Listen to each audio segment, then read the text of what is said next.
Alright, spent a little time working on the bird. Got a new ignition module in from Speedway for $15. They're a great deal.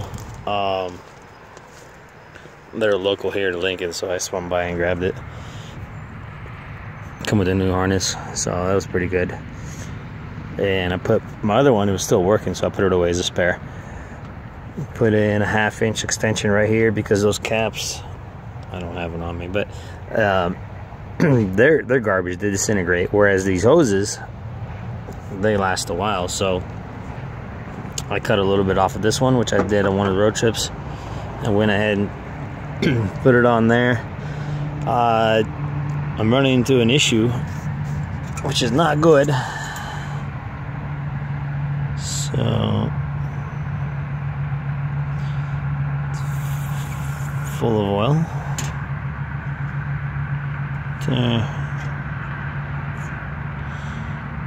Yeah, it's hard to see it because it's clear, but that has oil.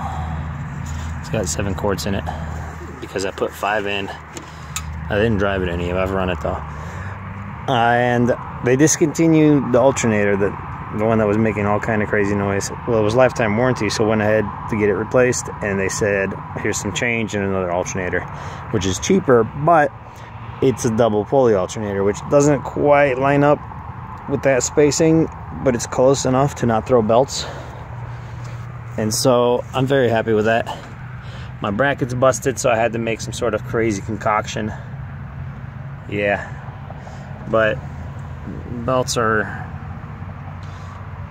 not quite, but very, very close to being lined up. This one's obviously looser because that's the one I drove on for years, and then this one's a little tighter.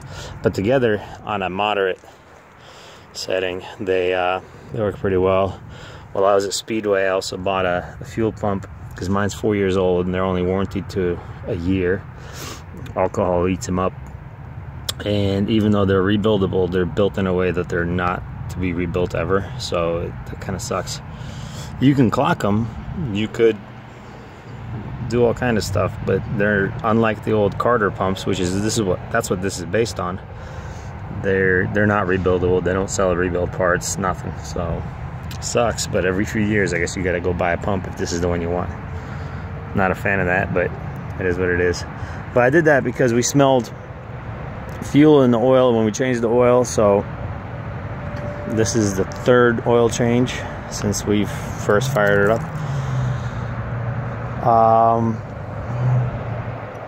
Carburetor's not flooding it. That had no fuel on the inlet side, or not the inlet side, the back side of it, where it was running up against the timing cover on the cam.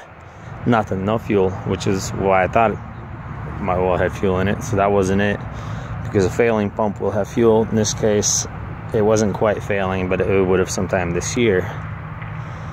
Still need to do the header gaskets. Well, the plan is I'm going to pull this entire engine. I was going to drive it to my new storage place. Well, not my new storage place, my new shop, which is also doubles as a storage. It's indoors.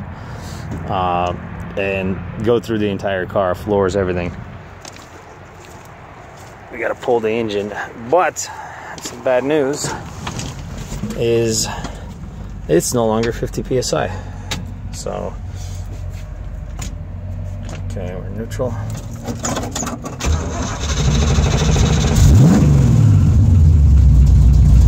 And just to make sure, I changed the gauge.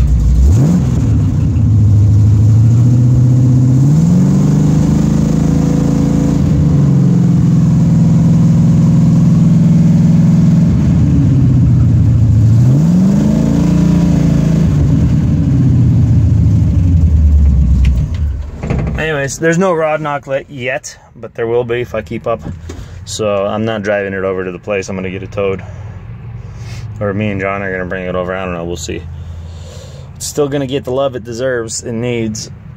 I just don't want to actually damage the rods or the pistons or anything in the crank. If it's, I don't know that it's a crack in the block, which is why we put in a temporary freeze plug so we could pressure test everything. Coolant, there's no coolant in the oil. There's no oil in the coolant. That's all separate. There's no, and now there's no fuel in the oil. There's no fuel in the oil since I changed the oil and oil filter last night. So that leads to one thing and one thing only: it needs a rebuild, because the cam bearings, or not the cam bearings, sorry, the crank bearings and everything else have too much clearance to where it still shows up as oil pressure, but there's just, you know, not a whole lot at idle, and barely, well, not barely, it's 30 psi at 3,500 RPM, but what are you gonna do, kill your engine on every stoplight, you know? So it's time to rebuild it. It's getting tired. That's the plan. Should be interesting. Meanwhile, I need to have a car here that can run parts, so I don't know what I'll figure out, because it's about time I start working on that 67 Tempest. And my Datsun, I need to finish up that differential swap. Well, it's done. I just need to actually make the final copy and get measurements and get it all drawn out on the computer and get it laser cut, and there's a lot of work involved. So anyways, those are the bad news.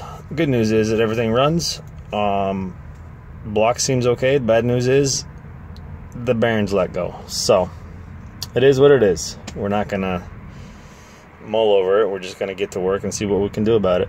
Alrighty guys, take it easy.